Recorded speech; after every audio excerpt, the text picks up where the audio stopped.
kéjò bá lè borogún àjíjọ lájẹ kó lè dọ̀rọ̀ sọ́kàn tiẹ̀ lọ́rùn. Òdí ara ìrẹsà ọmọ elépo rẹ́gbẹ́ ojú omi. Mo ṣe ní epo bùtà lọ́nà àlọ́. Àjèjì òdí ẹ̀kan jòyè púpọ̀ nílé yín. Ẹ̀jẹ̀ dúdú tán ẹ̀tún jẹ́ pupa. Ẹ̀rọ mi ní jòyè ara ẹ̀ẹ́sà. Àjèjì òdí wọ́n ti ní ẹ̀mọ́ kẹwàá lọ́pọ̀ mọ́. Ọmọ bẹ́lẹ̀ pò pọ́n. Iná òdí ọmọ ni ó rẹwà lọ́wọ́ ẹ̀yìn. Iná òdí ẹ̀sùn ẹ̀ máa kọ́. Iná òdí ẹ̀sùn ẹ̀ máa bò. Ẹnìkan ọmọ yàyà nínú alágbẹ̀dẹ ìṣáájú. Ọmọ kẹ̀kẹ́ ìtìjà mẹ́rìndínlógún bí mo bá ṣubú yẹ̀gẹ̀ mọ́ lùgbà epo. Pápá ìgbọ̀nsálẹ̀ búyọ̀ lékè. Kàkà kí elépo nà mí. Ọmọ bẹ́lẹ̀ pò pọ́n. Iná òdí ìwé èbù mi fún ni. Ọmọ fèníṣẹ́pọ̀ ní bí ara rẹ̀ sá nínú. Bọ́lé òbúkọ níyàmọ̀dẹ lára. Ọmọ arẹ́kọ̀ pọ́n abẹ. Ọmọ bẹ́wúrẹ́ kún wa bẹ́wúrẹ́ jìyàn. Bágùntàn kún wa fi tan àgùntàn bọ̀lọ̀jọ̀ fọ́kà. Bẹ́ṣin bá wó nílé ara rẹ̀ sà. Wọ́n ní ẹja lọ́rẹ̀ èsì ìrù ẹṣin. Ìkíni ó gbé mi ní àbírù ẹṣin. Ìkíni ń gbé ní. Ìrù ẹṣin tí ẹ̀mí lóye ara ẹ̀ sá. Ìbàdàn nílé Olúyọ̀lé o.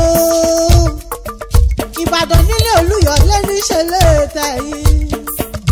Alhaja Samiat Àtinúkẹ́ Adérẹ̀mí. Ìbàdàn Mẹ́sì ọ̀gọ̀ nílé Olúyọ̀lé. Ìbàdàn ọmọ ajé òrosì, ọmọ ajé ìgbíyó, ọmọ ajé ìgbíjẹ ìkara wọn máa fi ìkara ń fọ́rí mu. Ìbàdàn májà tí kára wájú lẹ́rù o. Ìbàdàn ń mẹ́rù ẹrù rẹ̀ ń mẹ́rù. Ṣé bẹ́yìn ńlá mẹ́rù lójú ogun? A kì í wáyé ká mọ̀mọ́ lárùn kan lára. Ìjà gbóró lárùn Ìbàdàn. Ìbàdàn lọmọ ọmọ Láyípo. Láyípo sì ní bàbá Ìbàdàn. Bọ́ọ̀bá mèrè wọn, ọ̀lẹ́ máa wàdà wọn. Bọ́ọ̀bá máa wàdà wọn, ọ̀lẹ́ máa yí ní ike. Bọ́ọ̀bá wá máa yí ní ike ń kọ́ o. Àbíkẹ́ òdì, ọ̀lẹ́ máa yí ní ìpadà. Àṣeyí ṣàbọ́dún o, láṣẹ Láùrà bí. Aláṣẹ àti olùdarí African Cuisine LLC, African Restaurants, ti ń bẹ ní Pittsburgh, Pennsylvania, ní USA. Ọjọ́ ògbó rẹ̀ kò mọ̀ ní dìredèrèdè lórúkọ lọ́rùn ọba.